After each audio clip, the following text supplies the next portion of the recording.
श्री कुंज बिहारी श्री हरदास। कैसे हैं आप सभी लोग? होपफुली बहुत अच्छे होंगे। कान्हा जी सब पर अपनी कृपा दृष्टि बनाए रखें। तो आज ना मैंने एक स्वप्न देखा जिसे देखकर मैं बहुत डर, मुझे ना सिर्फ एक बात से बहुत ज़्यादा भय लगता है, बहुत ज़्यादा मैं डरती हूँ इस बात से कि कहीं कुछ ऐसा ना हो कि कहीं मैं माया में फंस जाऊँ, कभी अपने प्रभु से दूर हो जाऊँ। मुझे ये एक बात बहुत डरा देती है। सुबह से मैं इसी बात को लेकर बहुत भावुक हूँ, बहुत थोड़ी सी अपसेट हूँ कि कहीं ये स्वप्न सत्य ना हो जाए। तो सबसे पहले प्रभु का नाम लेते हैं, उसके बाद मैं आपको सुनाती हूँ। श्री कुंज बिहारी श्री हरदास। तो स्वप्न में क्या देखा मैंने, मुझे लगा कि शायद आप लोग मेरी हेल्प कर पाएँ समझने में। तो आप प्लीज़ जो आप समझ पाए उसको कमेंट कीजिएगा। शुरू करते हैं। मैं क्या देखती हूँ कि एक बहुत बड़ा समुद्र है, बहुत बड़ा समुद्र है। आस-पास पीछे इधर देखो बहुत बड़ा समुद्र है, पानी ही पानी है। और मैं तट के पास हूँ, इतना हिस्सा मेरा डूबा हुआ है जल में। और मैं बाहर निकलने के लिए झटपटा रही हूँ। सामने प्रभु खड़े हैं तट पे, वो थोड़े से शांत हैं, कुछ प्रतिक्रिया नहीं कर रहे हैं। मैं चिल्ला रही हूँ कान्हा जी, झटपटा रही हूँ निकलने के लिए, कान्हा जी। इतने में क्या होता है कि एक कोई है जो कान्हा जी का रूप ले रखा है या उनके जैसा कुछ दिख रहा है, उनके जैसे ही दिख रहा है वो। और मैं उसकी तरफ फटाक से, मेरा ध्यान उसकी तरफ चला जाता है, और जबकि वो कान्हा जी नहीं है। इतनी देर में वो धीरे धीरे अपने रूप में आने लगता है, जो उसका असली रूप है। और वो बहुत ही डरावना है, बहुत ही भयंकर है। वो एक पिल्स, एक मेडिसिन टाइप की लेता है। इससे पहले कि मैं पहचान पाती कि वो कान्हा जी नहीं है, मैं पहचान गई थी वो कान्हा जी नहीं है। मैं शायद बोलती हूँ कि कान्हा जी नहीं है। मैं नीचे, इतनी देर में ही मैं नीचे समुद्र में नीचे जाने लगती हूँ। जैसे जैसे नीचे जा रही हूँ वैसे वैसे भूलती जा रही हूँ कान्हा जी को, कुछ याद नहीं है।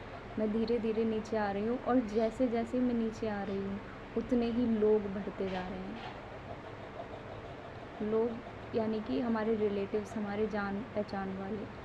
मैं जितना नीचे आ रही हूँ उतना भूलती जा रही हूँ प्रभु को।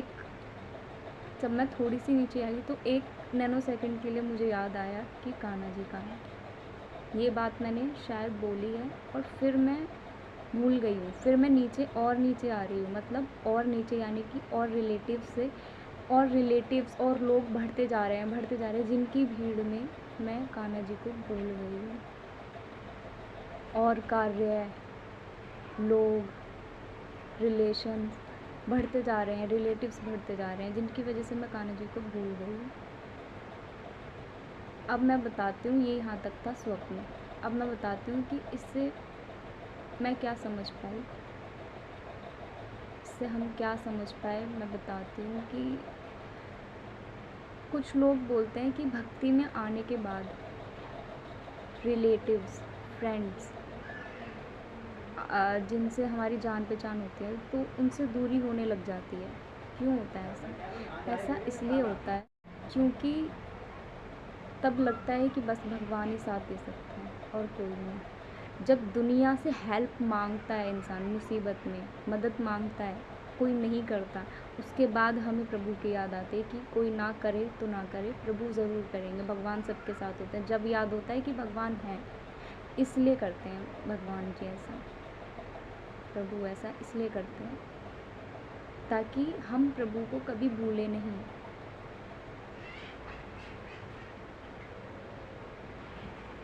उसके पहले हमारे बहुत सारे रिलेटिव्स थे। हम जहाँ रहते थे वहाँ पे आसपास ही सबके घर थे, और सब मतलब एक साथ रहते थे फैमिली में। प्रभु के आने से पहले हम यहाँ आ गए। यहाँ मतलब दूसरी जगह हमने अपना घर लिया, प्रभु ने दिलवाया, प्रभु की कृपा रही, हमें घर मिला अपना।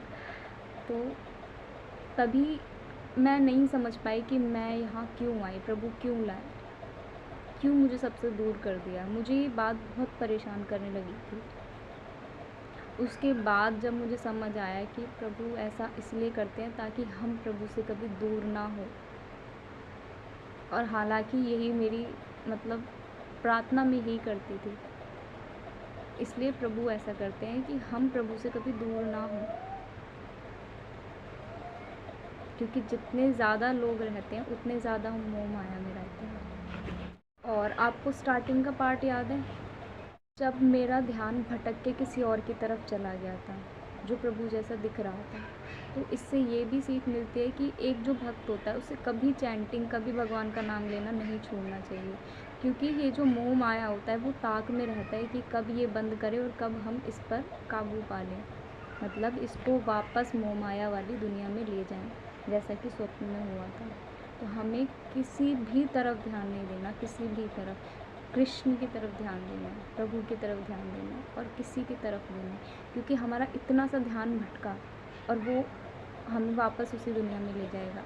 उसके पहले हमारे बहुत सारे रिलेटिव्स थे, हम जहाँ रहते थे वहाँ पे आसपास ही सबके घर थे और सब मतलब एक साथ रहते थे फैमिली में। प्रभु के आने से पहले हम यहाँ आ गए, यहाँ मतलब दूसरी जगह हमने अपना घर लिया, प्रभु ने दिलवाया, प्रभु की कृपा रही, हमें घर मिला अपना। तो तभी मैं नहीं समझ पाई कि मैं यहाँ क्यों आई, प्रभु क्यों लाए, क्यों मुझे सबसे दूर कर दिया। मुझे ये बात बहुत परेशान करने लगी थी। उसके बाद जब मुझे समझ आया कि प्रभु ऐसा इसलिए करते हैं ताकि हम प्रभु से कभी दूर ना हो, और हालांकि यही मेरी मतलब प्रार्थना में ही करती थी। इसलिए प्रभु ऐसा करते हैं कि हम प्रभु से कभी दूर ना हों, कि प्रेम सबसे करो पर मोह किसी से नहीं।